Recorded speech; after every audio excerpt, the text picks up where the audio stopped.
ಎಲ್ರಿಗೂ ನಮಸ್ಕಾರ. ಇವತ್ತು ಕಡಲೆಕಾಳು ಮೊಟ್ಟೆ ಹಾಕಿ ಬಿರಿಯಾನಿ ಮಾಡೋದು ನಾನು ತೋರಿಸ್ಕೊಡ್ತಾ ಇದ್ದೀನಿ. ನೋಡಿ, ಇದು ಬೇಯಿಸ್ಕೊಂಡಿದ್ದೀನಿ ರೈಸ್ ಕುಕ್ಕರಲ್ಲೂ. ಕಡಲೆಕಾಳು ರೈಸು ತುಂಬ ಚೆನ್ನಾಗಿ ಹದವಾಗಿ ಬೆಂದಿದೆ ಇದು. ಇವಾಗ ನಾನು ಇದಕ್ಕೆ ಮಸಾಲ ರೆಡಿ ಮಾಡ್ಕೋಬೇಕು.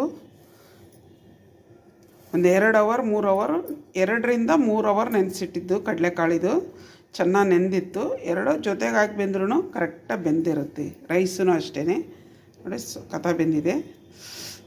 ಕೈ ಕುಯ್ದುಬಿಟ್ಟೈತಿ. ಇವಾಗ ಇದಕ್ಕೆ ಮಸಾಲ ರೆಡಿ ಮಾಡೋಣ. ಒಂದು ಬಾಣಲಿ ಇಟ್ಕೊಂಡಿದ್ದೀನಿ, ಎಣ್ಣೆ ಹಾಕ್ಕೊಡೋಣ. ಬಾಣಲಿಗೆ ಇಷ್ಟು ಎಣ್ಣೆ ಬೇಕು. ಏನಿಲ್ಲ ಅಂದರೆ ಒಂದು 50 ಗ್ರಾಮ್ ಎಣ್ಣೆ ಅಂತೂ ಬೇಕು. ಒಂದು 2 ಪೀಸ್ ಪಲಾವ್ ಎಲೆ, ಒಂದು ಚಕ್ರ ಮೊಗ್ಗು, 1 ಇಂಚಷ್ಟು ಚಕ್ಕೆ, 2 ದೊಡ್ಡ ಗಾತ್ರದ ಈರುಳ್ಳಿ ಉದ್ದ ಉದ್ದ ಕಟ್ ಮಾಡಿದ್ದೀನಿ.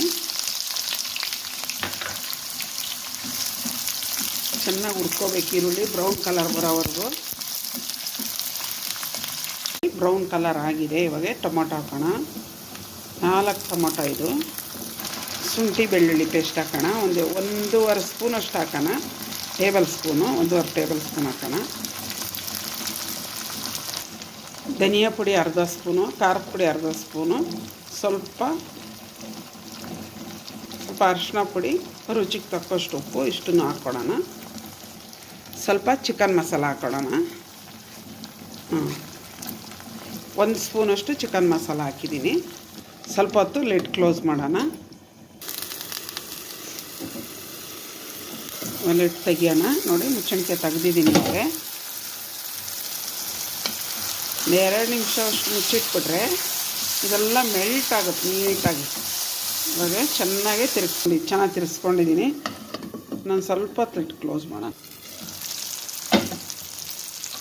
ಇವಾಗ ತುಂಬ ಚೆನ್ನಾಗಿ ಬಂದಿದೆ ನೋಡಿ, ಗ್ರೇವಿ ಎಲ್ಲ ನೀಟಾಗಿ ಮೆಲ್ಟ್ ಆಗಿದೆ. ನೀಟಾಗಿ ಗೊಜ್ಜು ಮಾಡ್ಕೊಂಡಿದ್ದೀನಿ. ಗೊಜ್ಜು ಜಾಸ್ತಿ ಆಯಿತು, ಸ್ವಲ್ಪ ತೆಗ್ದಿದ್ದೀನಿ ನಾನು. ಇವಾಗ ಮೊಟ್ಟೆ ಹಾಕ್ಕೊಳ್ಳೋಣ. 3 ಮೊಟ್ಟೆ ಹಾಕ್ಕೊಂಡಿದ್ದೀನಿ. ಗೊಜ್ಜು ಭಾಳ ಆಯಿತು, ಅದಕ್ಕೆ ಸ್ವಲ್ಪ ನಾನು ಆ ಗೊಜ್ಜು ತೆಗೆದುಬಿಟ್ಟಿದ್ದೀನಿ.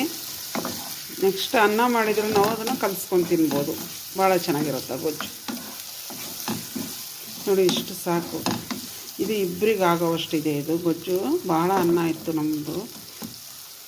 ಇವಾಗ ಕಡಲೆಕಾಳು ರೈಸ್ ಹಾಕ್ಕೊಳ್ಳೋಣ. ಸ್ವಲ್ಪನೇ ಹಾಕ್ಕೊಂಡು ಮಿಕ್ಸ್ ಮಾಡ್ಕೊತೀವಿ.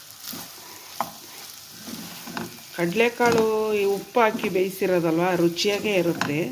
ನೀಟಾಗಿ ಇದನ್ನು ಮಿಕ್ಸ್ ಮಾಡ್ಕೊಳ್ಳೋಣ. ನೀಟಾಗೆ ಮಿಕ್ಸ್ ಮಾಡ್ಕೊಂಡಿದ್ದೀನಿ. ಸ್ವಲ್ಪ ನಾನು ನಿಂಬೆಹಣ್ಣು ಹಾಕ್ಕೊಳ್ಳೋಣ. ಒಂದು 1/4 ಭಾಗದಷ್ಟು ನಿಂಬೆಹಣ್ಣು ಅಷ್ಟೇ. ಒಂದು 10 ನಿಮಿಷ ಮುಚ್ಚಿಟ್ಬಿಟ್ರೆ ಇದನ್ನು ಕಡಿಮೆ ಉರಿಯಲ್ಲಿ ತುಂಬ ಚೆನ್ನಾಗಿ ಬರುತ್ತೆ ಇದು. ನೋಡೋಣ, ಮಾಡಿದ್ದೀನಿ ನಾನು. ಫಸ್ಟ್ ಟೈಮ್ ಮಾಡ್ತಾ ಇರೋದಿದ್ದು. ಹೇಗೆ ಬರುತ್ತೆ ಅಂತ ನೋಡೋಣ. ಟೇಸ್ಟ್ ನೋಡಬೇಕು ಅಷ್ಟು. ಮಾಡಿದ್ದೀನಿ ಮೊಟ್ಟೆ ಬಿರಿಯಾನಿ ಎಲ್ಲ ಈ ಥರ ಕಾಳು ಹಾಕಿ ಮಾಡಲಿಲ್ಲ.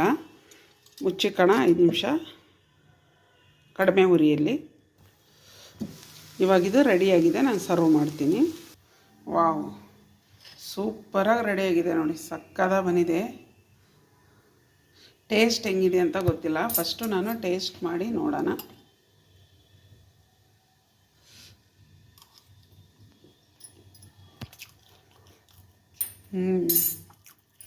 ಚೆನ್ನಾಗಿ ಬಂದಿದೆ, ತುಂಬ ಚೆನ್ನಾಗಿ ಬಂದಿದೆ. ಏನೋ ಒಂಥರ ಹೊಸ ಥರ ಬಿರಿಯಾನಿ ತಿಂದಂಗಿದೆ. ತುಂಬ ಚೆನ್ನಾಗಿದೆ. ಈ ಥರ ಮಾಡ್ಕೊಂಡು ತಿಂದು ನೋಡಿ. ಪರ್ಫೆಕ್ಟಾಗಿದೆ, ಸಕ್ಕತ್ತಾಗಿದೆ.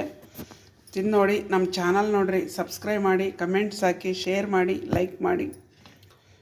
ಪ್ಲೀಸ್ ಸಬ್ಸ್ಕ್ರೈಬ್ ಮಾಡಿ, ಬೆಲ್ ಬಟನ್ ಹಾಕಿ. ನಾವು ಮಾಡಿರೋ ವಿಡಿಯೋ ಬರುತ್ತೆ. ಇದೇ ಥರ ನಮಗೆ ಸಪೋರ್ಟ್ ಮಾಡಿ. ಇದಕ್ಕೂ ಮುಂಚೆ ಮೊಟ್ಟೆ ಬಿರಿಯಾನಿ ಎಲ್ಲ ಮಾಡಿದ್ದೀನಿ, ಆದರೆ ಈ ಥರ ಬಿರಿಯಾನಿ ಮಾಡಲಿಲ್ಲ. ನೋಡಿ, ತುಂಬ ಟೇಸ್ಟಿಯಾಗಿದೆ, ತುಂಬ ಚೆನ್ನಾಗಿದೆ ಮಾತ್ರ. Thank you.